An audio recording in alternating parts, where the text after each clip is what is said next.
Saudara-saudara, isu perkauman ini sebenarnya bukan isu baru yang ada dalam negara ini.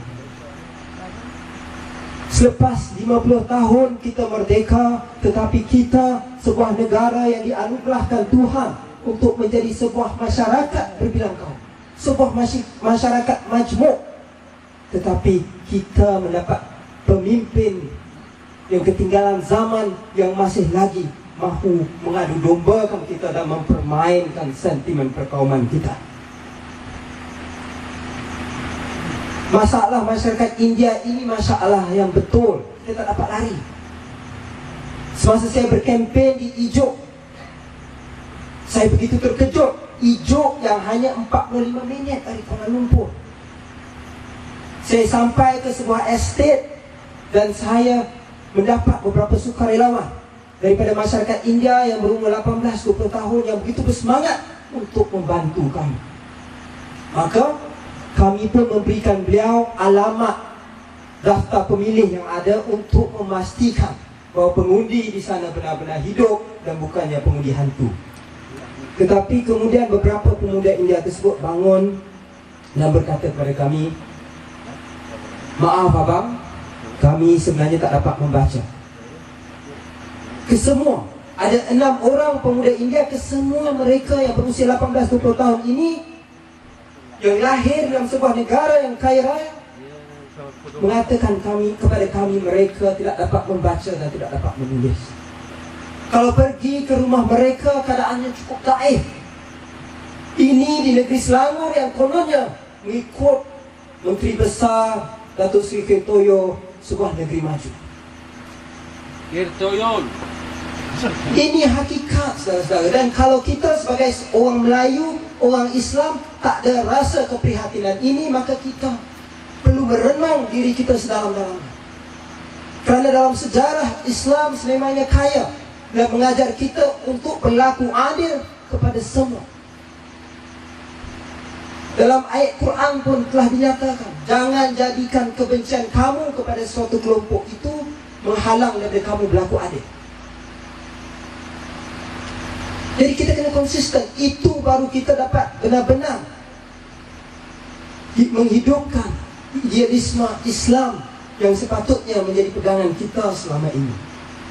Tetapi saudara-saudara,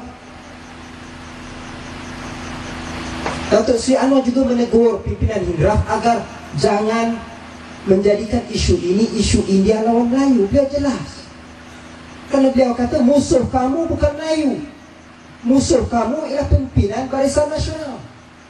Adakah orang Melayu mendapat manfaat dalam negara kita?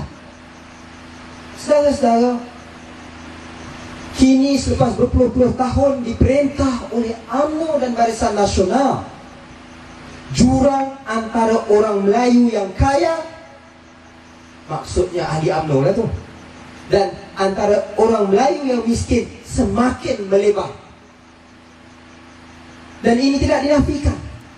Kita ingat pada tahun lepas ada kontroversi kerana ada seorang academician atau ahli akademik, Dr. Lim Teck Gee, mengatakan pegangan saham Bumiputera sudah mencapai angka melebihi 30% yang diperkatakan. Tetapi UMNO Barisan Nasional dia kata tidak, dasar ekonomi baru telah gagal. Tak ada negara kat dunia ni yang kerajaan nak mempertahankan mati-mati dasar mereka gagal. Dan pada hari ini apabila isu Hindraf ini timbul, pimpinan UMNO mengatakan tidak, orang Melayu pun terus terpinggir. Siapa yang meminggirkan orang Melayu, saudara-saudara? Jelas sekali jawapannya, bahawa pimpinan Barisan Nasional telah gagal untuk membela orang Melayu, telah gagal untuk membela orang India, telah gagal untuk membela orang Cina dan seluruh rakyat Malaysia. Itu hakikat yang perlu kita terima. Apabila pemimpin UMNO datang ke rumah kita pada pilihan raya nanti dan merayu untuk undi, kata nak mempertahankan hak Melayu dan sebagainya, soal tentang perkara ini. Mengapa mereka bermati-mati nak mengatakan dasar mereka gagal? Saudara, sepatutnya menarik perhatian pimpinan UMNO ini kepada satu skandal yang berlaku di Selangor. Maaf, sebab saya ni orang dari Selangor, jadi banyak cerita daripada negeri Selangor, lebih banyak daripada cerita di Perak. Dan Menteri Besarnya pun Datuk Seri Hetoyo ni, saya rasa Menteri Besar yang cukup hebat. Jadi banyak cerita yang ada di negeri Selangor ini. Dan skandal yang terbesar adalah skandal Port Klang Free Zone, zon bebas pelabuhan Klang.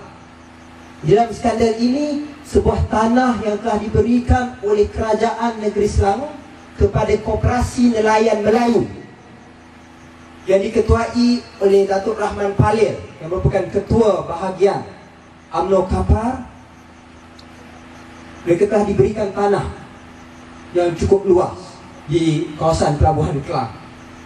Tetapi tidak lama kemudian, pada akhir tahun 90-an, tanah ini dijual dengan harga lebih kurang RM3 sekaki persegi.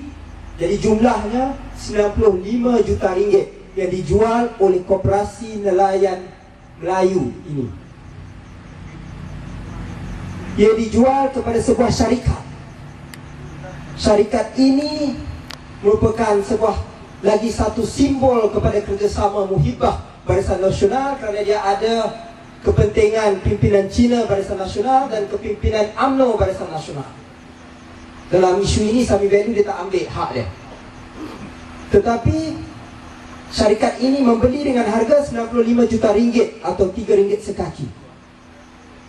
Tidak lama kemudian, tanah tersebut dijual kepada kerajaan dengan harga RM25 sekaki persegi dalam masa 3 tahun. Jumlahnya, saudara-saudara, RM1.1 bilion. Tanah yang dibeli dengan harga RM95 juta 3 tahun yang lepas dijual dengan harga RM1.100 juta. Yang bayarnya siapa? Kerajaan. Maksudnya duit kita lah, duit pembayar cukai. Cukai yang pelbagai-bagai yang naik dan sebagainya digunakan untuk membayar syarikat Barisan Nasional yang dimiliki oleh pelbagai pemimpin Barisan Nasional ini, agar mereka dapat membuat keuntungan yang begitu besar. Dan baru-baru ini, syarikat daripada negara Arab yang terlibat dalam projek ini, yang terlibat untuk memajukan projek ini, kan terlalu banyak, begitu banyak campur tangan politik, maka syarikat ini tarik diri. Dan akhirnya projek ini gagal dan kini kerajaan terpaksa membayar sejumlah RM4.6 bilion. RM4.600 juta yang terpaksa digunakan untuk menyelamatkan syarikat ini. Duit ini pergi mana? Pergi kepada kroni-kroni Barisan Nasional. Duit siapa? Duit kita, saudara-saudara sekalian. Tapi tidak timbul satu kenyataan pun bahawa duit ini begitu banyak, bahawa duit ini perlu untuk pembangunan dan sebagainya. Tetapi baru-baru ini, apabila Datuk Seri Sami Value ingin memberi alasan kepada kenaikan harga tol yang akan berlaku pada 1 Januari tahun depan, dia mengatakan, kalau kita tak naik tol, kita kena bayar RM380 juta. Kalau kita terpaksa guna duit ni, kita tak dapat membuat pembangunan untuk rakyat, tak dapat menjaga kebajikan rakyat. Tetapi apabila 4.6 bilion duit rakyat digunakan untuk membayar kroni-kroni Barisan Nasional, tak timbul soal duit untuk pembangunan orang miskin dan sebagainya. Tetapi apabila mereka terpaksa menaikkan harga tol, apabila mereka akan menaikkan harga minyak pada tahun depan, mereka akan menggunakan alasan ini wang untuk pembangunan dan sebagainya. Ini dia kerajaan Barisan Nasional, saudara-saudara. Ini dia satu lagi projek Barisan Nasional.